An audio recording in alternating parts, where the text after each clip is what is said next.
अस्सलाम वालेकुम। Dear student, आज हम एनर्जी बैलेंस जो है वो रिएक्टिव सिस्टम पे, जब आपके पास कोई केमिकल रिएक्शन इन्वॉल्व हो जाता है, जब आपके पास कोई केमिकल चेंज आ जाती है, तो उसके लिए एनर्जी बैलेंस मैं आपको सिखाता हूँ कि आप उसके ऊपर कैसे एनर्जी बैलेंस की कौन सी स्ट्रेटजीज अप्लाई करोगे,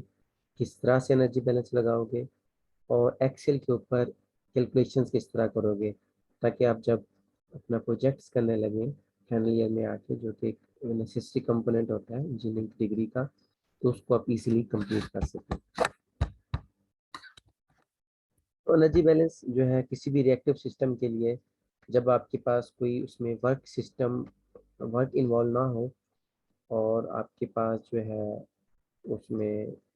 कोई कहने किनेटिक एनर्जी चेंजेस और पोटेंशियल एनर्जी चेंजिंग और मिक्सिंग इफेक्ट को आप निग्लिजिबल कंसीडर कर लो, तो इसके इक्वल आ जाती है। That is equal to delta H, जो आपके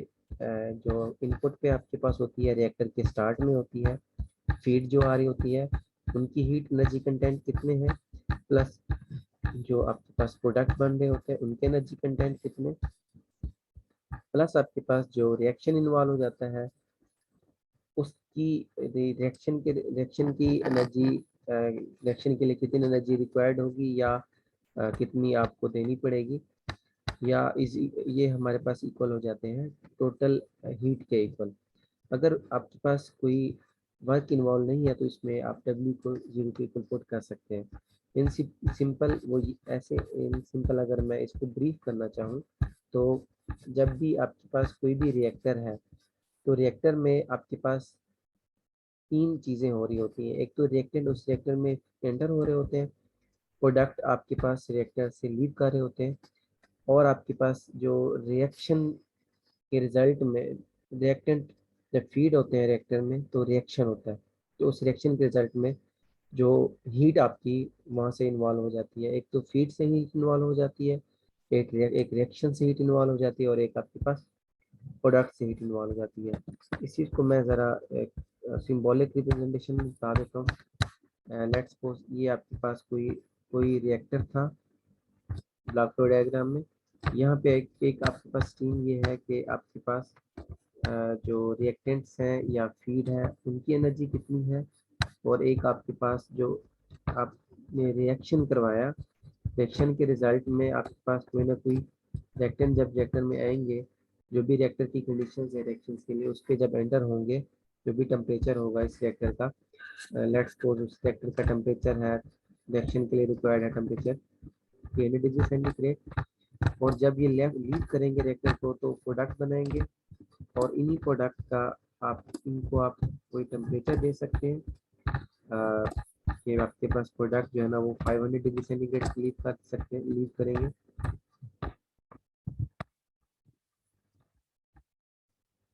तो इनकी आप एनर्जी, एक तो रिएक्टेंट की आप एनर्जी ऐड करोगे, इन प्रोडक्ट की एनर्जी ऐड करोगे, और रिएक्शन के रिजल्ट में जो एनर्जी आई है, इन तीनों एनर्जीज को आप ऐड करोगे, तो आपके पास डेल्टा एच टोटल एनर्जी जो है ना वो कितनी यूटिलाइज हुई है वो इसके इक्वल हो जाएगी। यानी डेल्टा एच आपके पास किसके इक्वल हो गया, इस जो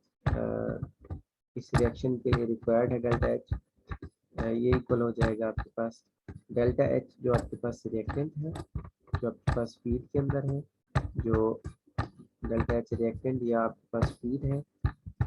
उनकी एनर्जी कंटेंट कितनी है, रिएक्टेंट कितनी एनर्जी कंटेंट लेके आ रहे हैं, प्लस डेल्टा एच आपके पास रिएक्शन के रिजल्ट में कितनी एनर्जी रिक्वायर्ड है या आपके पास रिलीज होगी। एक्सोथर्मिक रिएक्शन है तो एनर्जी रिलीज होगी, एंडोथर्मिक है तो आपको एनर्जी देनी पड़ेगी, प्लस आप इसमें से देखेंगे कि आपके पास जो डेल्टा एच जो है वो आपके पास प्रोडक्ट जो है उनकी एनर्जी कंटेंट कितने हैं।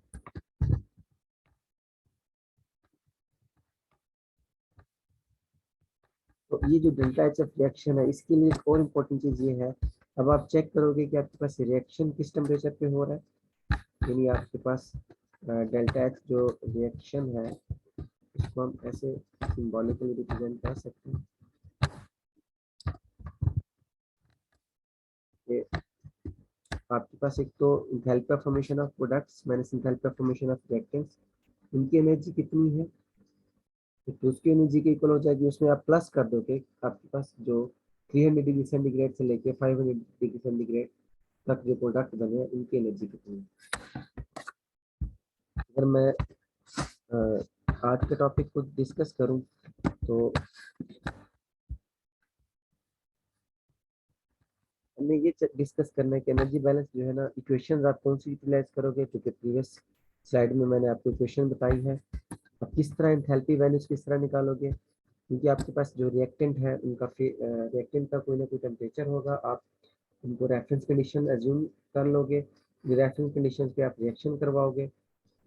उसके बाद फिर उसी रिएक्शन को आप रेफरेंस कंडीशन से जो भी रिएक्शन करवाने के बाद फिर आप उनको प्रोडक्ट कंडीशन पे लेके जाओगे, फिर आपके पास जो प्रोडक्ट की एनर्जी आप कैलकुलेट करोगे। रेफरेंस आप कहाँ गैस कौन कौन से यूज करोगे, और इंथैल्पी जो है, क्योंकि आपके पास, क्योंकि जब भी रिएक्शन होता है तो एक रिएक्टेंट या एक प्रोडक्ट नहीं होता इन्वॉल्व, उसमें एक लिमिटिंग रिएक्टेंट इन्वॉल्व होता है, एक एक्सेस रिएक्टेंट इन्वॉल्व होता है। इसी तरह आपके पास जो प्रोडक्ट्स है उसमें भी मिक्सचर बनेगा,